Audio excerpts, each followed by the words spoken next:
Yeah, it's like when somebody asks me, like, what's the most realistic TV or movie that a lawyer has been in?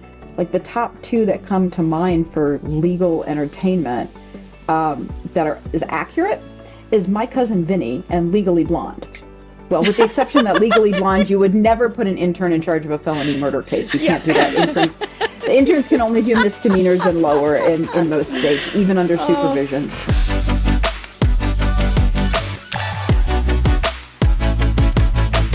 All right, let's get started, everyone. Welcome back to Get Real, the podcast where we talk about the people behind the big ideas in tech, business, and beyond. And today's guest is amazing. She definitely fits the bill there.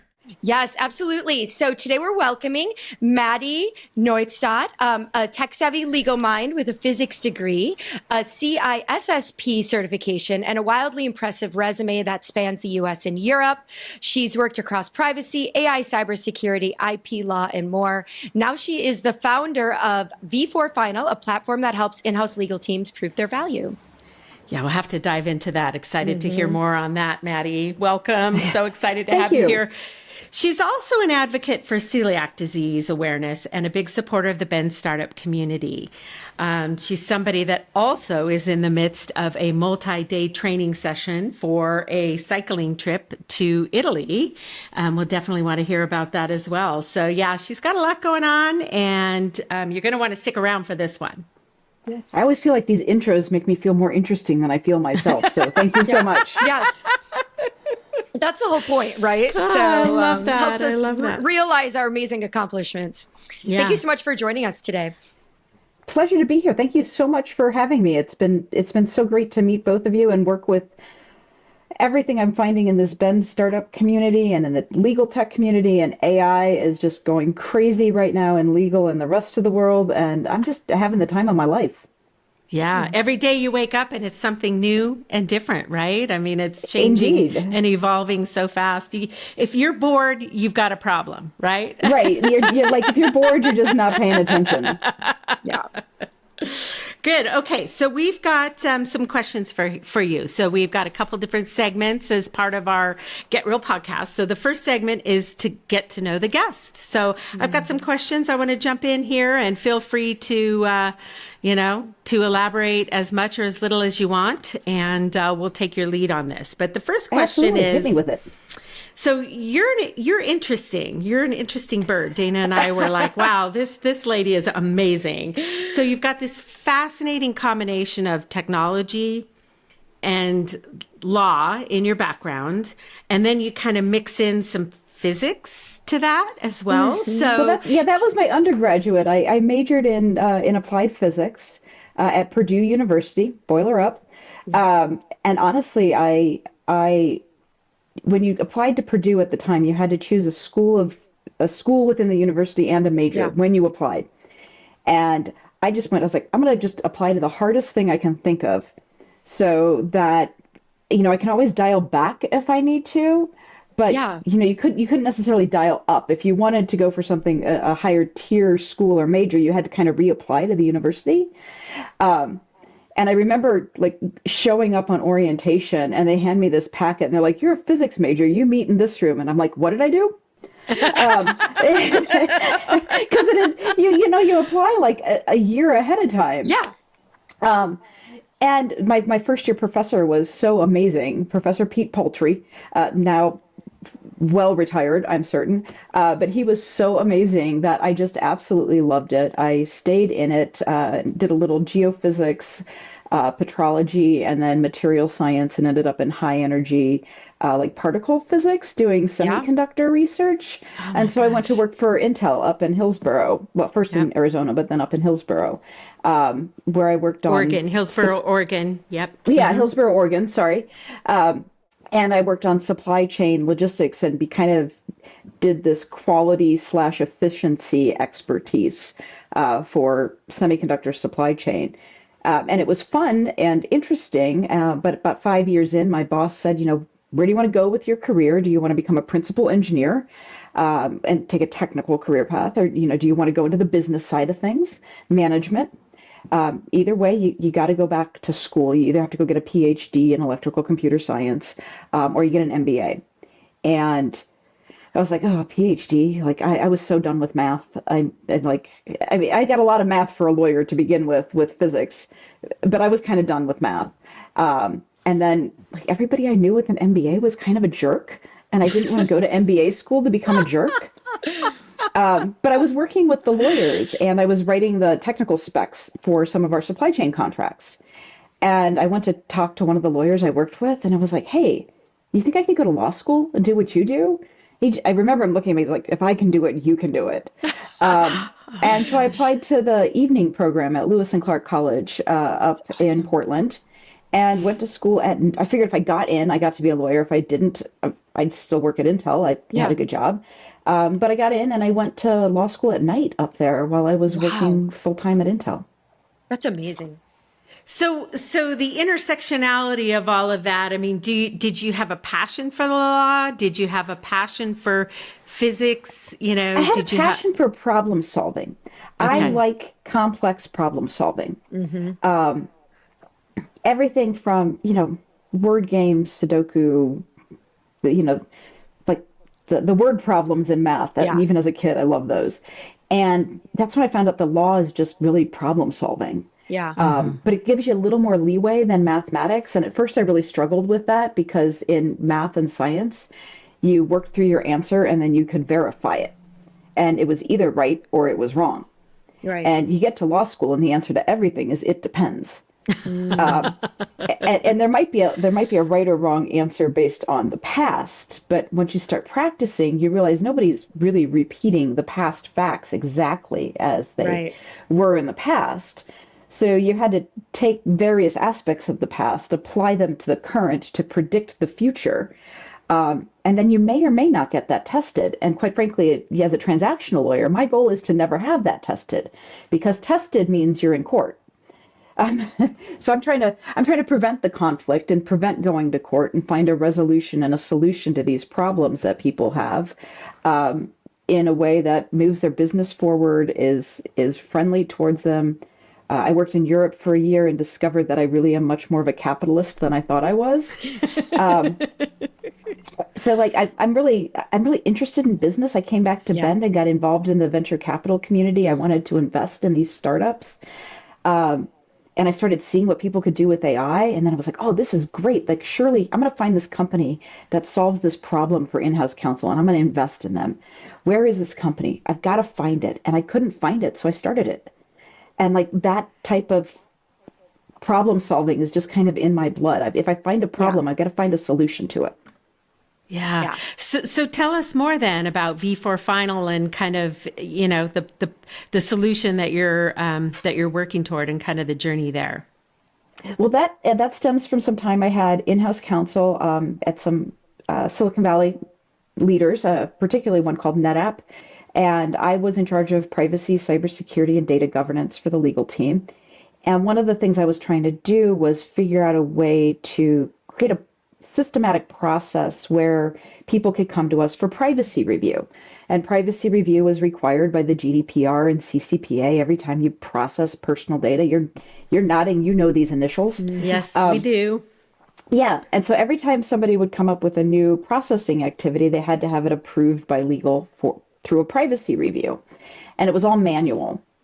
And they said, well, you need to build I'm like, I want to build something automated so we can keep track of all of them, monitor them, manage them, systemize them so we don't do repetitive work. And they said, great, here's this tool. And they gave me this tool. And God bless it, I made it work, but it was awful. It was hard to work with. It was very much written for like software developers, not legal Hmm. professionals. And even with a technical background, I'm like, I don't know what this does. We had to hire a consultant to put it all together. Oh, wow. Finally got it up and running, mostly working. And then there was a big change to the law in Europe for a decision called Schrems 2. And we're like, oh, we need to change our workflow now. We need to change the process. And I went to do that, had to hire all the consultants again because I Hmm. couldn't figure out how to do it. And then we found out everything in process had to be restarted. Nothing in process could just flip to a new workflow. And with AI now, we can use these AI tools. It's almost democratized the way cloud computing democratized IT services. And so we're like, well, if we put these together, we could do a much better automated workflow that we could keep in process, even if there were changes in the law. Uh, and it could be super user friendly. No lawyer has to go figure out how to code. You just log in and it's like an iPhone, completely Yeah. intuitive. So we started building that, and that's what we're in the process of building. And, just kind of this legal workflow, all designed for in-house counsel to make it as efficient as possible and focusing on the business output. So how do we prioritize for the lawyers so that they're working on the right things for the business instead of whatever they find? A lot of legal tech is built for law firms, which charge by the hour, completely different business model. In-house counsel does not charge by the hour. We are fundamentally lazy. We want to do a good job as fast as possible, not the perfect job with as many billable hours as possible. So I'm building it for that model, not the billable hour model, and just making it super intuitive so that lawyers don't have to think about it in-house. They know exactly what the top priority is. And then at the end of the year, they can go back to the executives and say, hey, last year we closed $40 gazillion worth of business on these top 10 priorities to the company, which you had listed in your strategic KPIs. Here's how we partnered with you. Here's how long the deals took. Here's the most complex. Here's how many people and resources the complexity took. You can break it down to actual measurable stuff instead of, Yeah. oh, we did not get sued this year. Or we did not get sued that much this year. So yeah, trying to bring that Wow. systematic, quality controlled, process oriented engineering space to the role of in-house counsel. That's amazing. fascinating. Yeah. Yeah. I mean, I just think about how long it takes us, usually what slows down our deals with clients is the legal review of MSAs and contracts. And even it's always interesting to me, and, I'm not a lawyer, I'm not involved in it, but we're a vendor. So you're seeing the same contract that we do often. Why is it taking just as long? But it's just, I think different counsel reviews it, right? I think there's a team, it's not consistent. So I'd imagine that and every one of that your would be customers is going to have every customer has a very different set of business priorities, Yes. a different risk profile. They have different needs, different ways of looking at things. I'm a little wary sometimes about some of the new legal AI that's trying to write the perfect contract. Yeah. The perfect contract for Boeing is different than the perfect contract for Ben and Jerry's. Yeah. These are not the same risk profiles, not Right. the same business priorities. Mm-hmm. So I don't think Right. we'll ever quite get to the single form perfect contract. But these LLMs and democratized AI, they're letting companies like mine find the perfect vertical for people who need this and build something that's vertically deep that solves that problem. Right. It's Instead of fascinating. trying to be everything to everyone all at once. Yeah. Well, and to Dana's point, sometimes we would have lawyers rewrite the MSAs that they already rewrote. And it was Right? like, You start this is arguing yours. against yourself. I just got red lines, and I'm like, and somebody was like, you have to approve these red lines. I go, this isn't our MSA. I'm so Right. confused. Like they're redlining their own MSA. Totally What the- redline their own. I'm like, just send me the MSA so I can review it and see if it's going to work. But it's. I'm like, wait, did I miss something as I start going through Right? it? So yeah. No, I've seen totally. that too, where you're like, wait, too many cooks in the kitchen. Like, don't. Yeah. And I We're not would add, negotiating against Matti, ourselves. that you helped us, really hone in on what to look for, right? Because you helped Yeah. us rewrite some of our MSAs to be in line with kind of the ins and outs of AI and just making sure that we're covered. But, now and Dana it's and not I, kind we of- go directly to, okay, Matti said this and Matti said that instead of this is so overwhelming.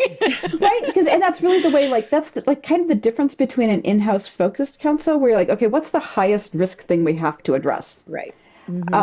Because most clients, particularly in the small and startup or early stage companies or, mid-size sustaining, they just want to deal with the biggest risk that they're worried about.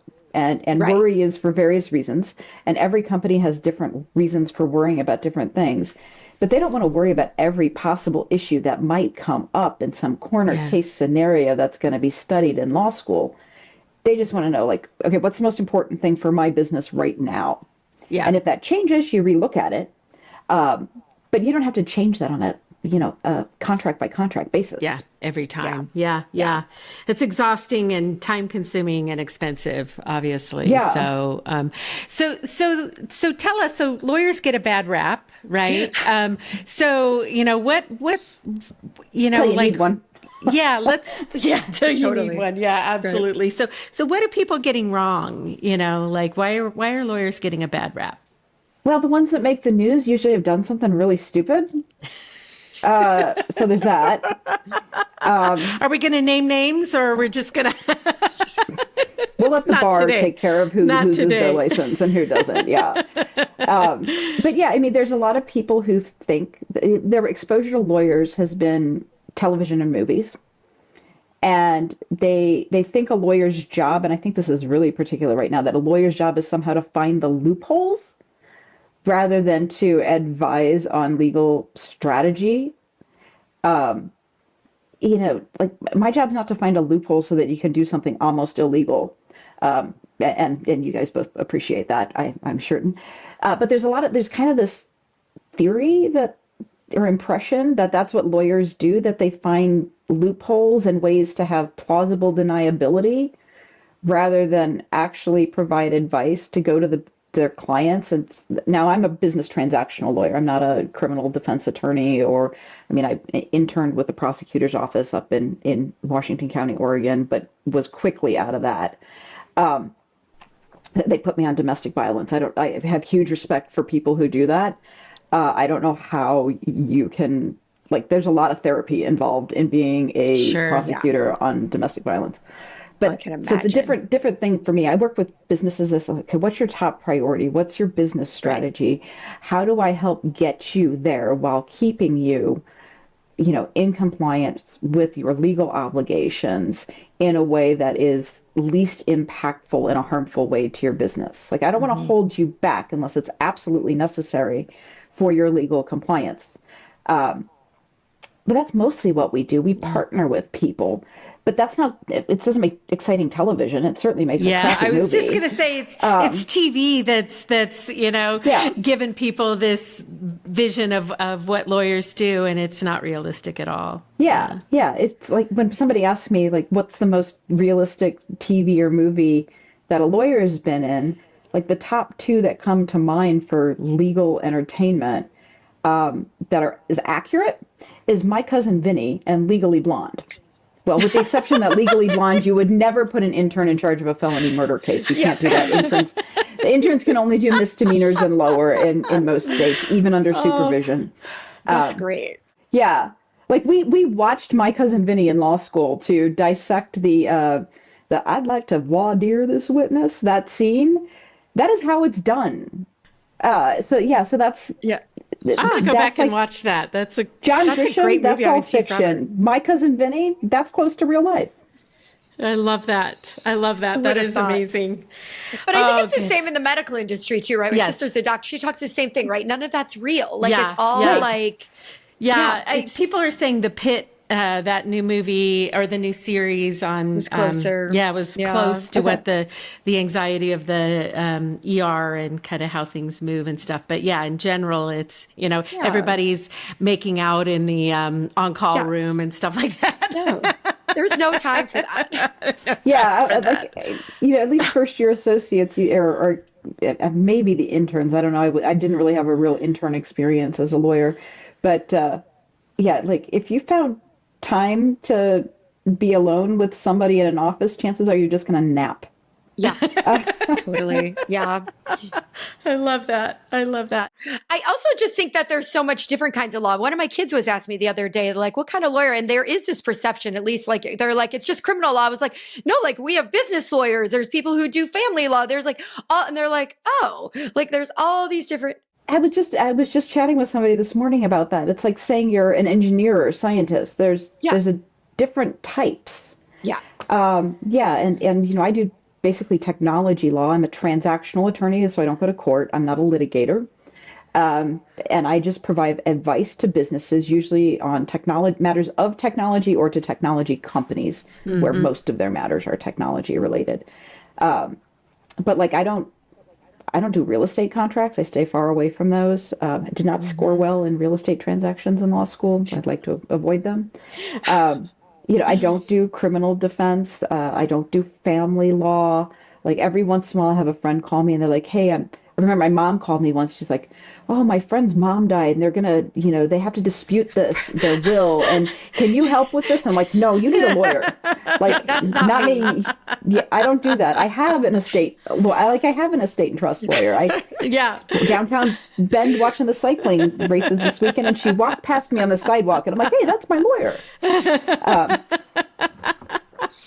yeah. Should have invited her in for a glass of wine, Maddie. She's apparently her husband is a past professional cyclist, and they run Okay. a cycling foundation here. So they were a big sponsor of the Twilight Oh, Crit. okay. So Okay. they had places They to were be. busy. They were They busy. had, they, Got it. she was on a mission when she went past. I love that. Well, let's pivot here and get to know a little bit more about some of the passions that you're involved in. So you're a big advocate for awareness around celiac disease in the workplace. And so, what do Yes. you want companies to do better at? I think the big thing with that, and I am an advocate because I live with celiac disease, and I'm a professional, obviously, at an executive level at a lot of companies. And that means there's a lot of travel, there's a lot of business meetings, there's a lot of after hours things. And celiac disease is a disability recognized by the ADA. It is an invisible disability. You look at me, I look fit, I look healthy, I'm active, I don't use any ability devices, but I have to think about it at least 3 times a day when I eat. Because there will never be a day in my life where I do not think about this because I have to eat on a daily basis. I've tried avoiding it, doesn't work well.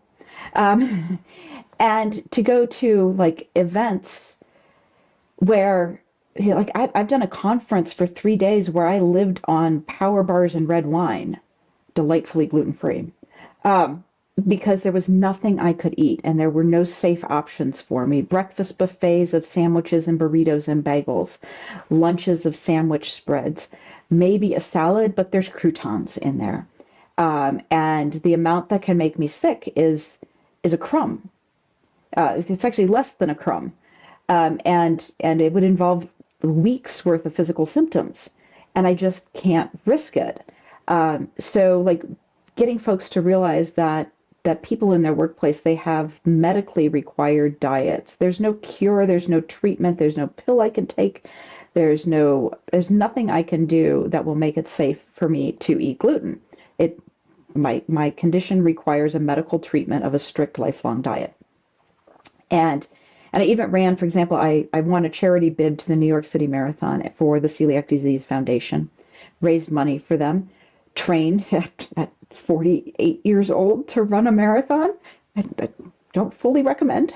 And I made it through those 26.2 miles, got to the finish line, New York City, Central Park, crowds cheering, make it across. Oh, thank God I can stop. Oh, no, you got a mile walk to get out of the park. Huh? Um, and they hand me this bag that has an apple the size that's like, 2 inches around and this giant bagel.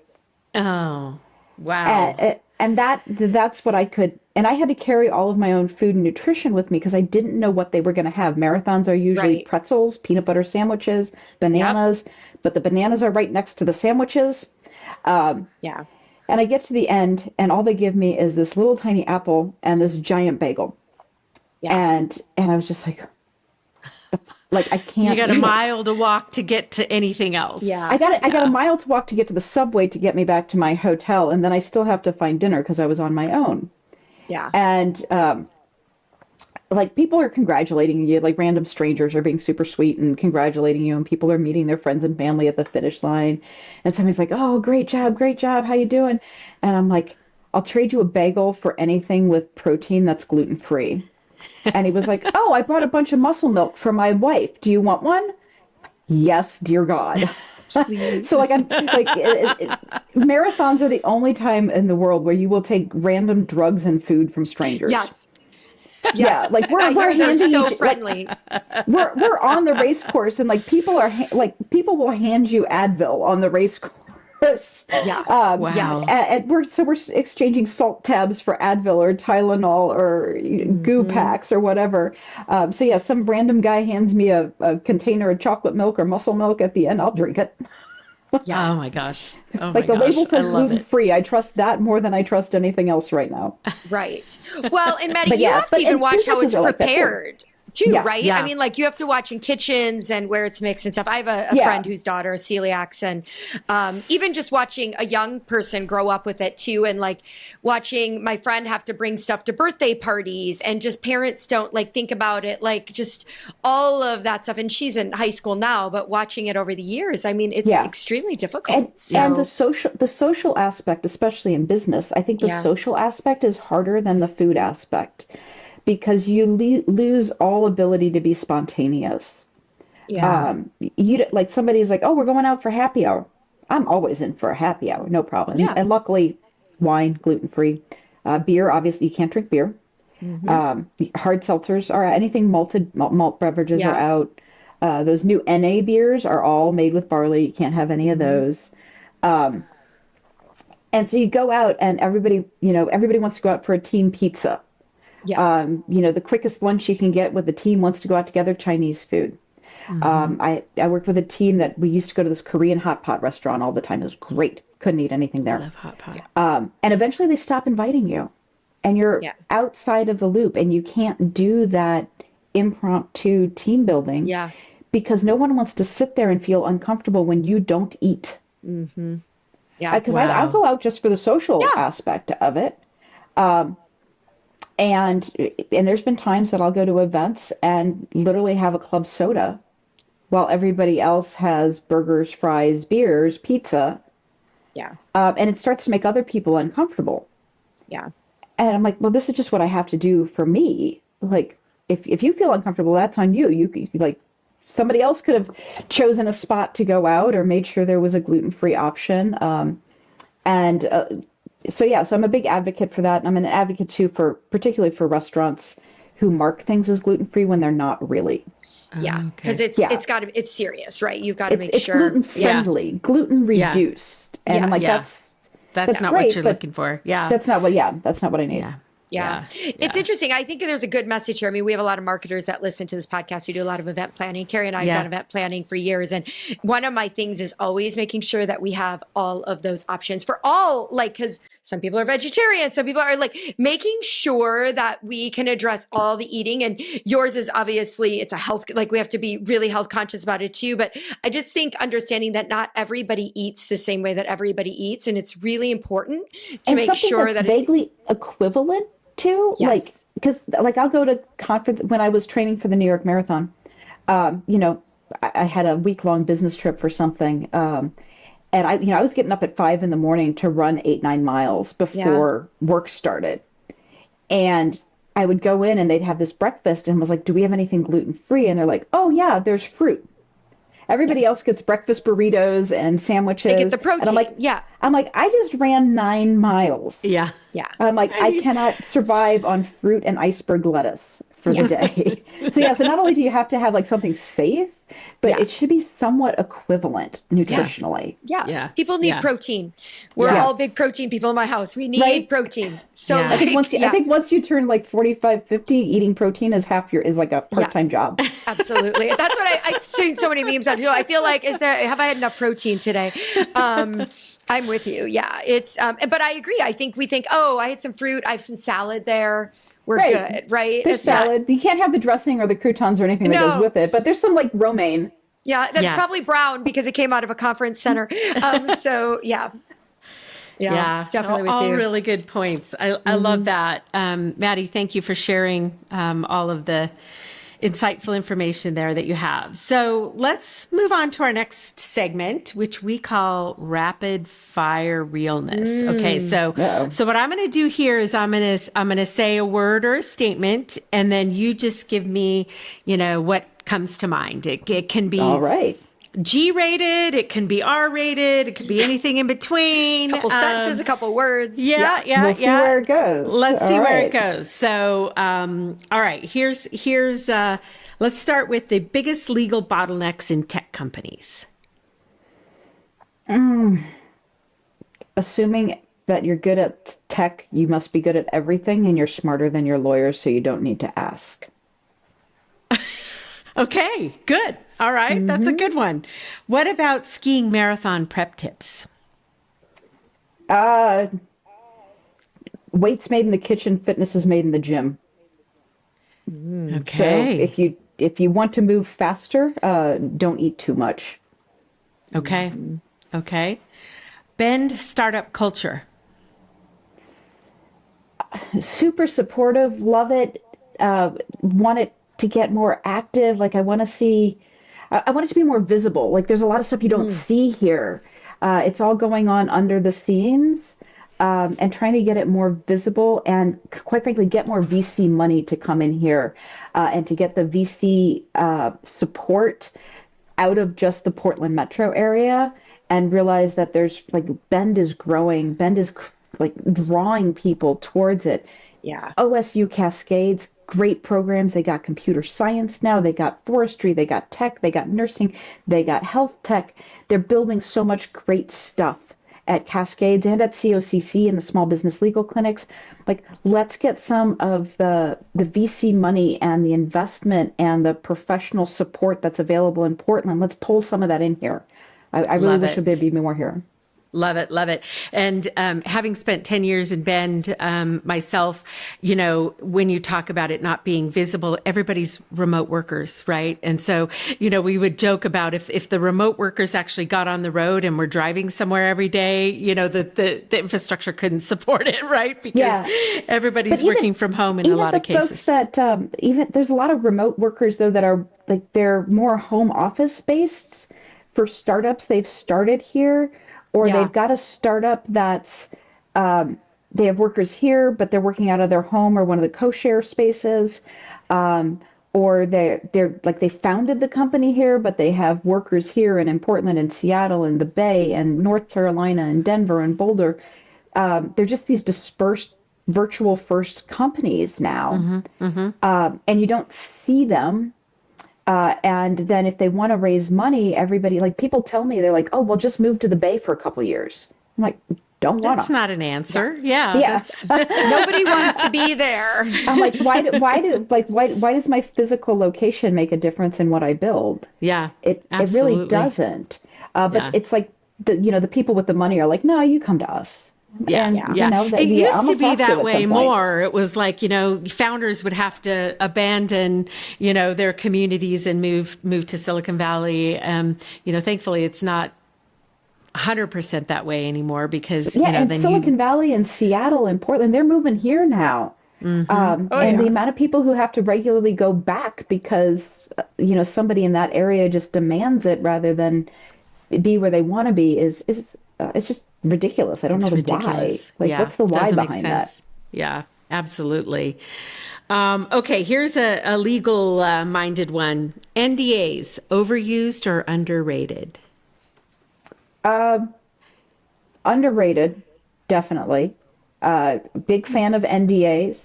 The overused part of NDAs is people thinking that every single one of them needs to be negotiated every time. Like, good.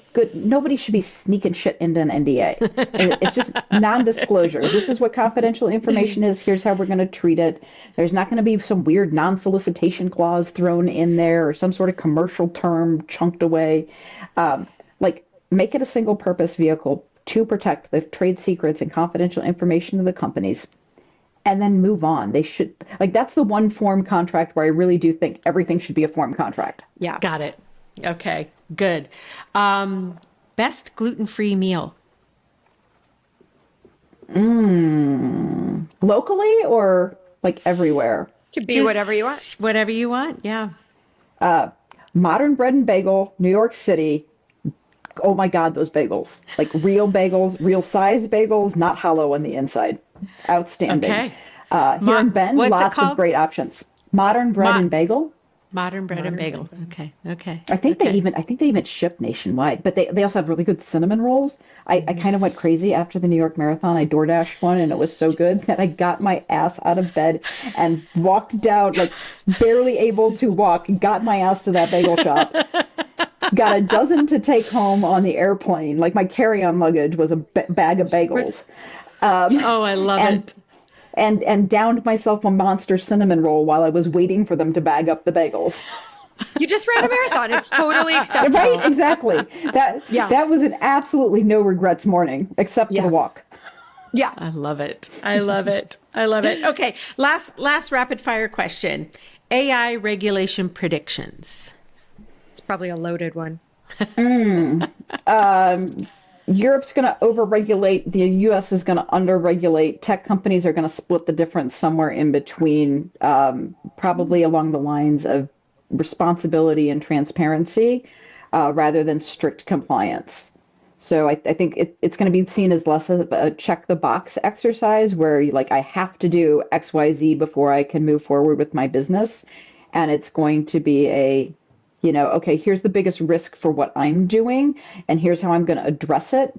And this is where my legal brain comes in and just says, well, whatever you do, just write it the fuck down so there's evidence. Like, don't just put it in your brain and keep it there. Write it down. And then as you grow, just know that you have to sustain that. Like if you're going to grow your business and you know you have a major market in Europe, you're going to have to start checking boxes because Europe will overregulate. And in the U.S., California will probably actually I should say Europe will overregulate, federal U.S. will underregulate, California will split the difference. Okay. So if you watch Europe and California, you'll have a good global expansion program. But write that shit down. Write it down. Yes. Okay. And then follow it. Check in with your own writing every once in a while. Yeah. Which we don't do. So Yeah. it's kind of like personas. We write them and then we never go back to them. Podcasts are not privileged information. No. Oh, I love it. I love it. Okay, Dana, why don't you take round two? So we've got a few more questions of getting to know our guests. So we're going to ask it. This is good lead into a question on AI. So let's talk about responsible AI. You've said it's neither as amazing nor as dangerous as the headlines make it sound. But so then what do you think people should be focusing on instead when it comes to AI right now? I think what I focus on is that most of what you get out of AI is meh. Like it's meh.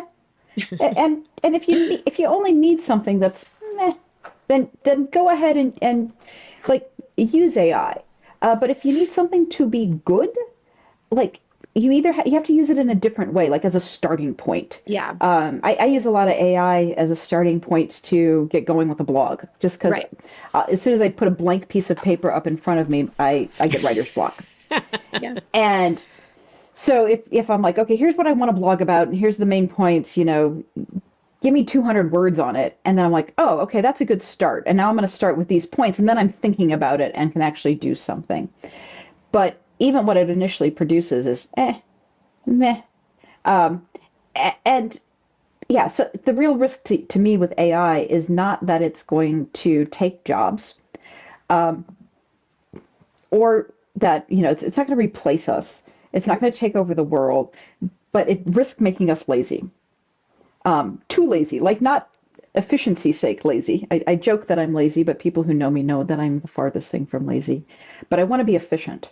And the risk with AI is if you just plug a question in and accept its answer without any type of check, like you're not using it as an assistant, but as a replacement for doing the real work, then you're just getting lazy. And people with that propensity who are not driven in a different way, those are the people that are going to be replaced.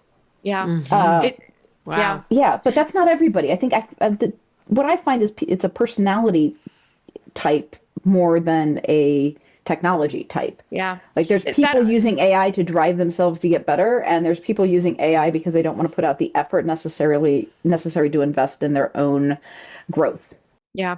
That article Julie sent this morning, Cari, says that people with the job, like if you're passionate about your job and you're there, your job is not going to be replaced. But if you're just checking the boxes, then yeah, absolutely. If your goal is just to show up and get a paycheck, Yeah. Yeah. it's going to be harder. Probably. Yeah. We're working on a scale because it's so funny you say that it's just mad. We talk about AI here at the agency that it can elevate our work. But like if you think of a scale, the more AI I use, the content is fine.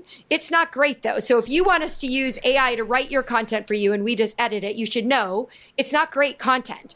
But the more we use it to elevate our work and have real writers involved, we can make it even that much better. So it's kind of like this, but it doesn't save time at that point, right? It helps the writer become more efficient, but it also is adding to a level of creativity and help elevate the work. And so I think people get confused that there should be this cost and time savings with it, where it's not. It may have made your life easier, like it may have got you started, it may have helped to get to the outline, it may have taken all of the information I had and consolidated for me so I could get to the core of what I have to write. Yeah, it can help you focus in what you really need. Right. Yeah. And so I think it's, if we're just using AI and that's what we're putting out, it's not good. It's just fine. And you can tell as the reader, you can tell. It's you absolutely can. Yeah, it's like, okay. Yeah. And a lot of it's kind of gut feel. Like you see these things, you're like, that's AI. And and I should say that's poorly edited AI too. It's not even like somebody's worked with it. But there was a great book I read, and I've become a huge fan of this professor at Wharton named Ethan Mollick, and he wrote a book called Co-Intelligence about working with AI, and he looked at some of the research on it and how like AI is accelerating how fast junior professionals become mid-grade professionals. Like it's accelerating the rate at which you advance in your professional skills from like kind of 0 to 1. And then, on a scale from 0 to 1, maybe 2, AI really helps accelerate you, especially if you pay attention to it and learn from it. From 2 to 4, it is a tool that can help you focus and get kind of to what you need to do in a specific task or area.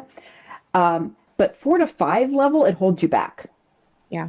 Interesting. Like when you get to a certain level of professional expertise, the AI is going to slow you down. AI. Yep. Mm-hmm. Right. That's fascinating. Right. It's going to slow you down more than speed you up. And we see that like at V4, we use AI in code writing because there's these great tools like GitHub Copilot, ChatGPT, Google Gemini. They write code really well. I mean, they're things written by coders, trained on code. They're really good at writing code.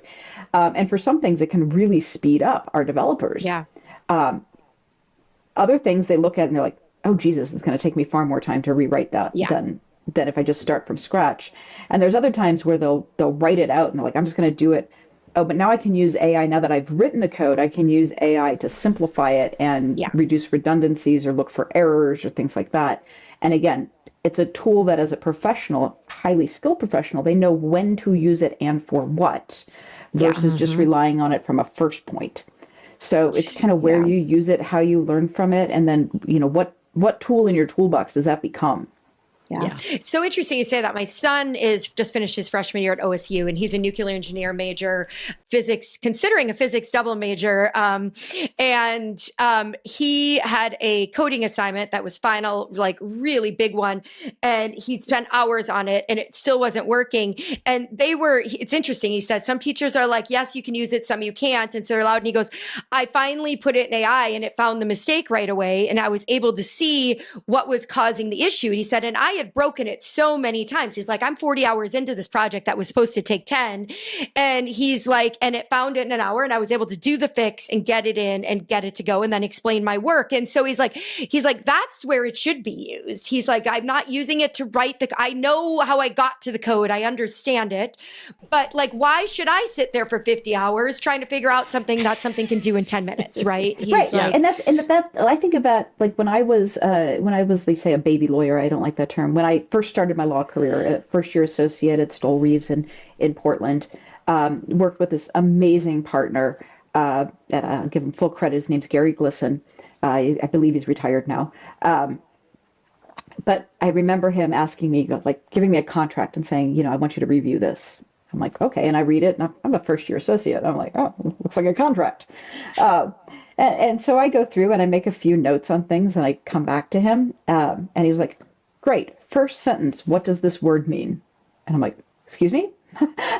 And he was like, but I want you to, he's like, his point was like, as a lawyer, you need to know what every single word, sentence, clause, punctuation mark, what does it mean and what purpose does it serve inside a legal document?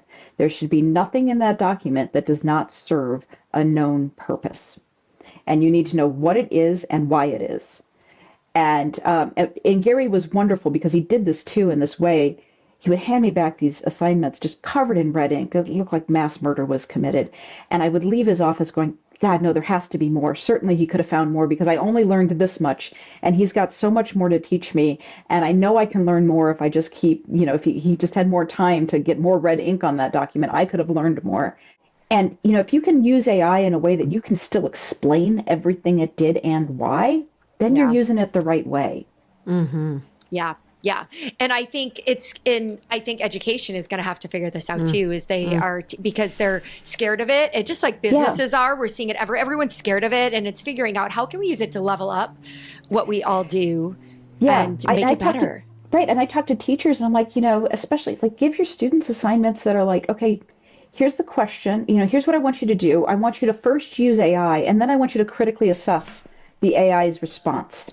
Yes. Now, I do think we're going to get to the point that we're going to have to go back to examinations on paper, like good old blue books, in person or oral exams, to show that students have actually learned as part of their experience. Yeah. But I think those are problems we can solve. Right. It's just a question of scaling. Yeah. Right. Yeah. No, I agree.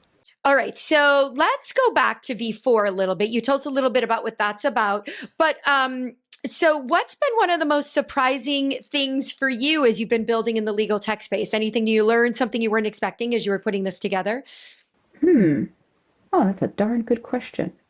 I mean, I learn a lot every day. I'm learning to pivot a lot. The original idea to start with was about getting through contract negotiations faster, and looking at the workflow of the kind of the generic workflow around contract negotiations.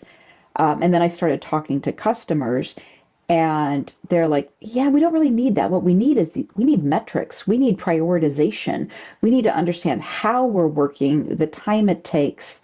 And, contracts are great, but there's tons of contract lifecycle management and contract management software on the market. We need something that does more than contracts.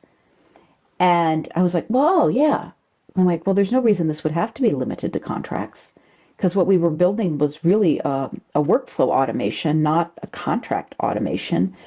We had a feature set that was focused on contract analysis, but from a business point of view, it was about where is this contract in our business priorities? How complex is it? How much time is it going to take a lawyer to look at? How many external resources like third-party stakeholders or executive review will it need? But that type of analysis it's for contracts, it's for marketing review, it's for privacy review, it's for HR investigations, it's for anything a lawyer does in a company. So we just kind of pivoted and like, okay, this isn't contract, this is just workflow management. And it's workflow management and metrics where you can actually measure these intangible things that lawyers do in a company, and put them into something more tangible, and then look for bottlenecks, find improvement areas. Like I'll go full Six Sigma on your ass and break out the engineer in this. But in a way recognizing where my colleagues don't want to write code. They don't want to have to build with Lego blocks to get a workflow. They just want it to work out of the box. Right. It's great. All right. Well, we're going to pivot to our last section, which is a fill in the blank. So, Ooh, Mad Libs. I'm going to read you. Yeah, that's exactly what it is. I wonder if that's what Jennifer had in mind when she did this Mad Libs. Okay. My most proud accomplishment is. Ooh.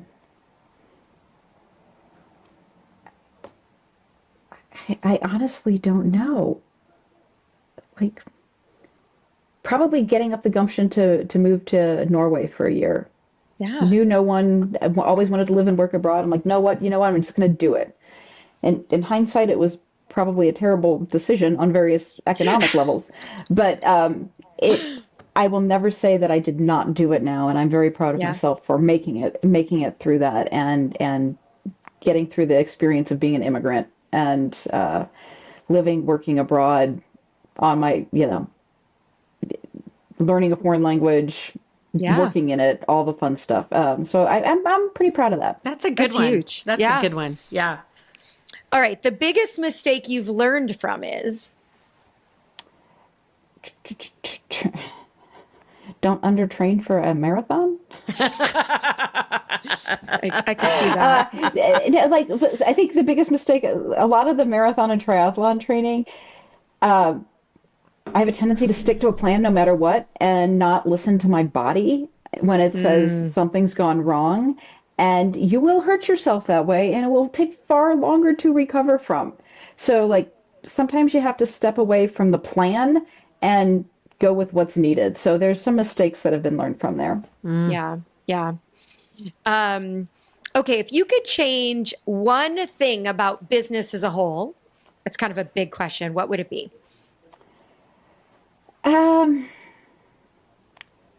The idea that everything's an or, like it's either or and not and. That somehow, if you're a capitalist, you must be greedy. Like Yeah. you're either selfless or greedy. No, Yeah. you can want to see value for what you create without necessarily being greedy about it. Yeah. I love that. That's a great one. Okay. In the future, I want. Gluten-free baklava. There we go. Oh, yeah, that would be good. You cannot make Yeah. gluten-free phyllo dough. It has not been done yet.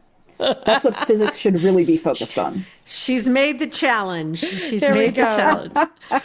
And All no, right, those imitations made with rice paper rolls, no. No. No. So much. I had to do gluten-free for a couple of years. I had to eliminate some allergies. I am amazed at how difficult it is to find decent gluten-free bread items. So like when you said you found a bagel place, like when you can find one, it's really good. Yeah. Real bagels. Yeah. Yeah. Okay, last one. By the end of the year, I want to Have a product in the marketplace. All right. That's great. We're going to hold you to that, Matti. Yeah. Yeah. We should have beta tests available by September, and so I'm working hard to get people willing to beta test it, and we're going to have a product in the marketplace by the end Super of the exciting. year. Super exciting for you. Yeah. Yeah. All right. We're going to wrap it up with one final question on the Get Real podcast for you. So if you could snap your fingers and change one thing instantly on how companies are managing and approaching AI, what would it be? It's a hard one. See it as a tool, not as a existential crisis. Yeah. That's got so many layers. I know. We could totally dive into that. Maybe we save that for a wine visit. Dana's in the Seattle please. area, and we're making a road trip up north this summer. So, maybe we can coordinate a time to get together and talk existential crisis over a glass of wine. We'd love Absolutely. Absolutely. I would too. that. Love that. Awesome. Yeah, it's exciting time to be in a lot of business right now. Yeah. Yeah. Well, best of luck to you. We're excited to see where things take you. Thank you for, joining us on the podcast, I think, but larger, thank you for sharing, your knowledge, your deep expertise in this area and helping guide Dana and I through the process as our AI attorney as well. We really appreciate it. Well, thank you so much for having me. It's always wonderful to talk to you both, and I appreciate not only the excellent client relationship, but all of the support you've given me in all of my endeavors. So it's good to be a true partner with my clients. Thanks for joining host Dana Harder and Carrie Baldwin from Unreal Digital Group on Get Real, the podcast for candid conversations with entrepreneurs, investors, marketers, and business leaders. to explore their wins, failures, and the lessons that shape them along the way. If these real talk moments resonate with you, subscribe, rate, and review wherever you get your podcasts. Until next time.